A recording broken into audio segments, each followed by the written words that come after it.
তো এটা আসলে আগে যা ছিল সেটা ছিল আমরা জানতাম যে প্রেসিডেন্ট সাহেবের সঙ্গে তামিম ইকবালের একটা বৈঠক হবে, বৈঠক হওয়ার পরে এই ব্যাপারে সিদ্ধান্ত আসবে, সেই সিদ্ধান্তের আলোকে আমরা আমাদের কাজটা শুরু করতে পারবো। তবে আমার মনে হয় যে যেহেতু অনেক কিছুই বদলে যাচ্ছে, সো দ্যাট সেই আলোকে নিশ্চয়ই তামিম ইকবালের অ্যাটলিস্ট মতামতটা তো তার সঙ্গে কথা বলে আমার জানার ক্ষেত্রে কোনো অসুবিধা নেই।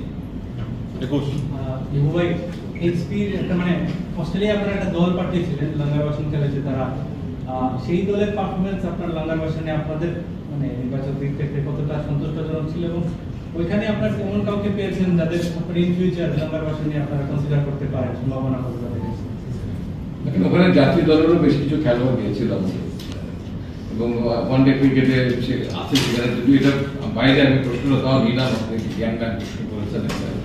তো ইটস এ প্রসেস, মানে এইচপিটা ইটস এ প্রসেস, সেই প্রসেসের মধ্যে দিয়ে তারা হাঁটা শুরু করেছে। তাদের মধ্যে উপরে ওঠার এবং জাতীয় দলের পর্যন্ত আসার অনেকেরই অ্যাবিলিটি আছে, বাট অ্যাবিলিটিটা প্রমাণ করার ক্ষেত্রগুলোই হচ্ছে এইচপি, তারপরে এই টিম, দেন জাতীয় দল। কোনো কোনো ক্ষেত্রে হয়তো এটা ব্যর্থ হয়ে পড়তে পারে কেউ যদি এক্সট্রাঅর্ডিনারি ভালো করে, তো তারা সেই প্রসেসের মধ্যেই আছে।